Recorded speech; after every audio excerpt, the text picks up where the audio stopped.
Arizona is a state with some of the darkest chapters in America's true crime history. In our last episode, we uncovered the brutal acts of men who hid behind ordinary lives while committing unimaginable crimes. But that was only the beginning. In this second part of Arizona's most evil male killers, we will continue the journey into the cases that shocked entire communities, tested the justice system, and left scars that have not healed to this day. These are stories of violence, betrayal, and cold-blooded decisions that changed lives forever. Dale Shawn Howner was 33 years old when he was arrested. He worked as a janitor at Phoenix Sky Harbor International Airport and moonlighted as a boxing photographer and occasional radio host. To most people, he seemed like a quiet, quirky man with a passion for sports and media. He was a father to a young daughter and had once lost two sons in a tragic car accident. Friends described him as polite, even timid someone who didn't seem capable of violence. But beneath that public image was a man whose nighttime activities would leave an entire city paralyzed with fear.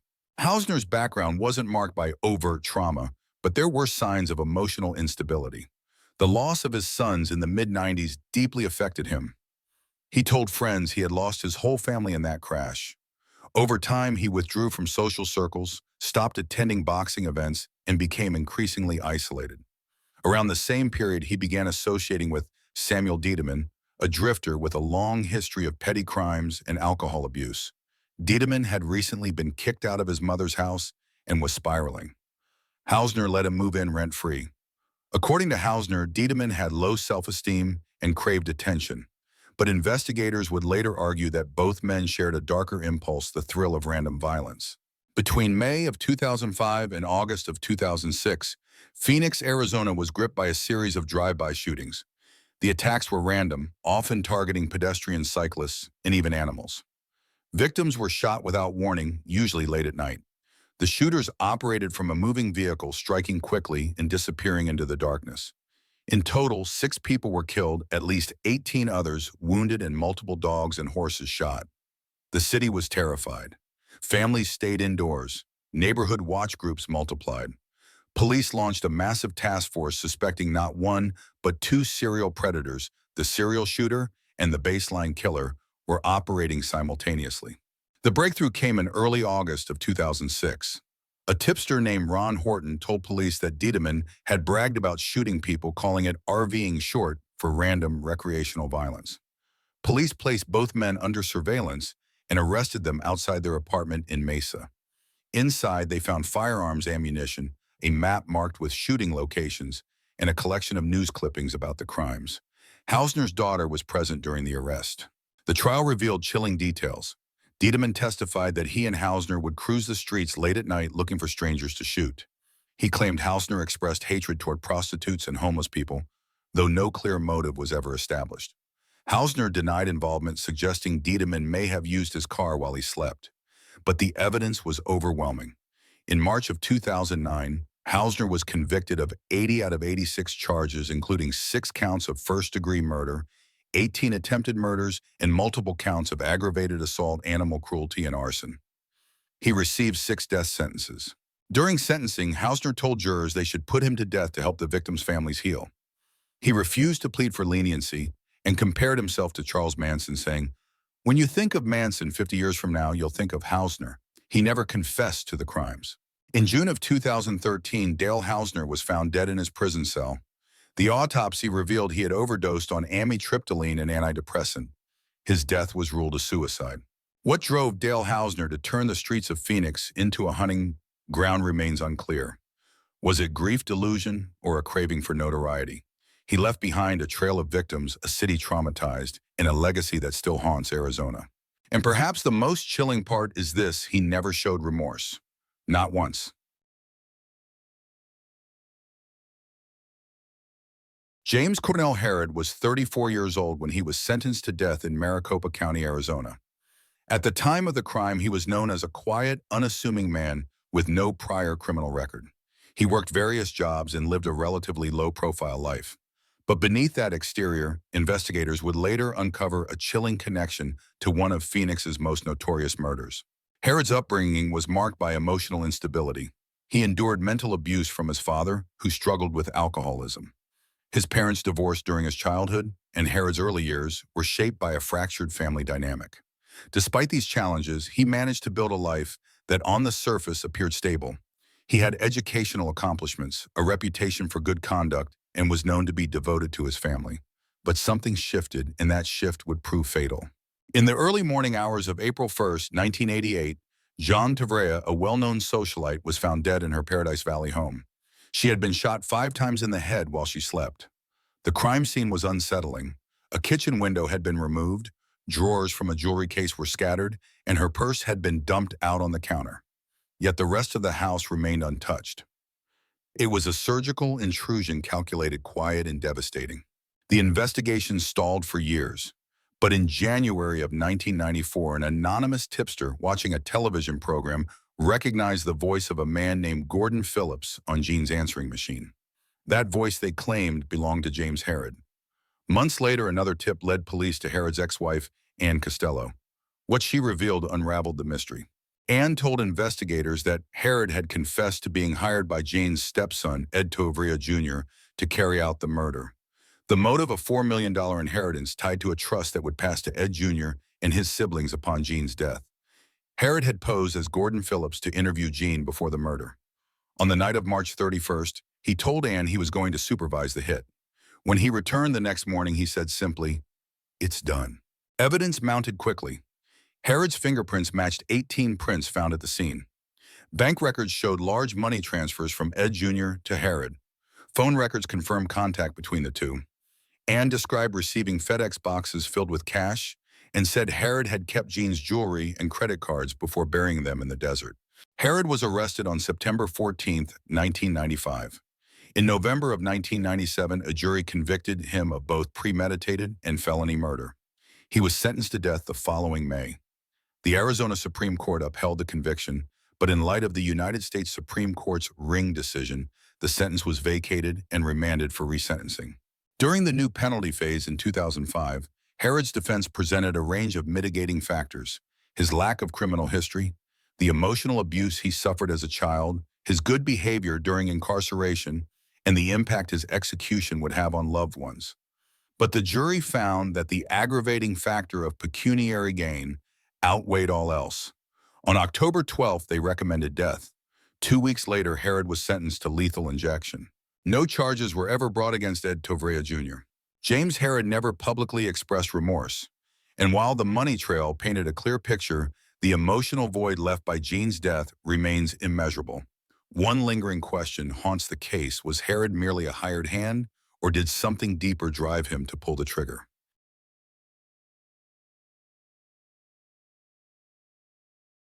Mark Gudau was 42 years old when he was arrested in Phoenix, Arizona, in connection with a series of crimes that would later be attributed to the baseline killer. At the time, he worked in construction and lived with his wife, Wendy Carr, in a modest home on Pinchot Street.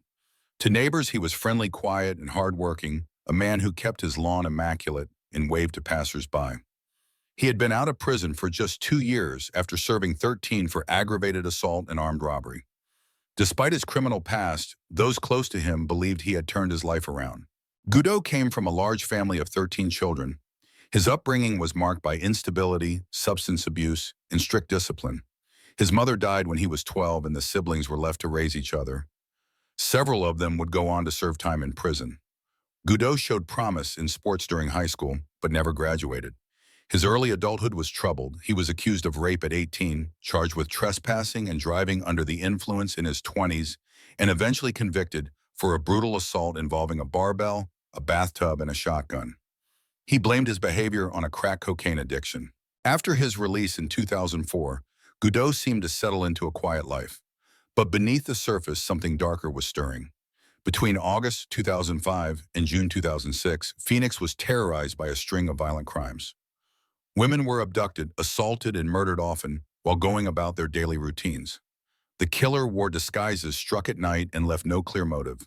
Police called him the baseline killer, named after the road where the first attacks occurred. The breakthrough came on September 20th, 2005, when 2 sisters were assaulted while walking home from a city park. One was visibly pregnant. The attacker forced them into the bushes, threatened them with a gun, and sexually assaulted one of them.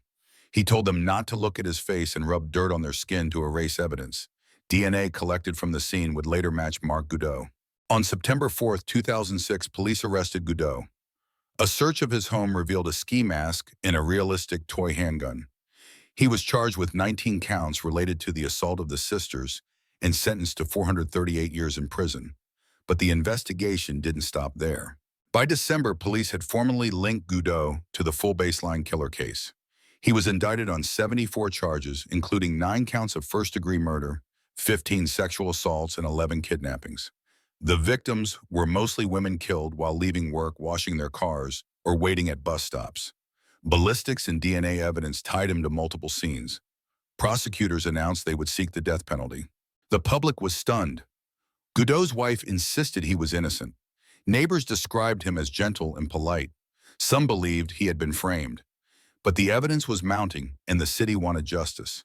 The media covered the case extensively, and community meetings had been held during the investigation to distribute sketches and offer rewards.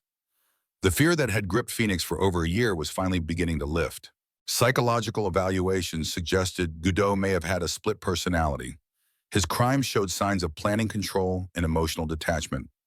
Experts speculated that his violent past, substance abuse, and possible mental illness had created a dangerous combination.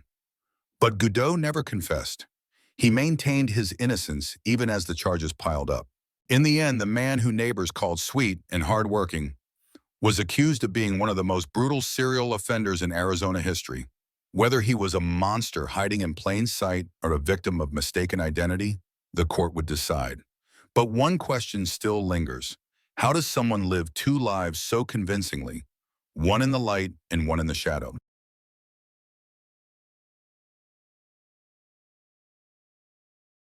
Robert Glenn Jones was born on Christmas Day in the year 1969 in Tyler, Texas. He grew up in a home filled with hardship. His biological father was absent, and both of his stepfathers were abusive. By his teenage years, when he was finally big enough to fight back, he was forced out of his mother's house. Without a stable family or guidance, he dropped out of school and turned to drugs, including cocaine and methamphetamine. Friends and neighbors described him as troubled with little direction and mounting anger, though few could have predicted the devastation that would follow.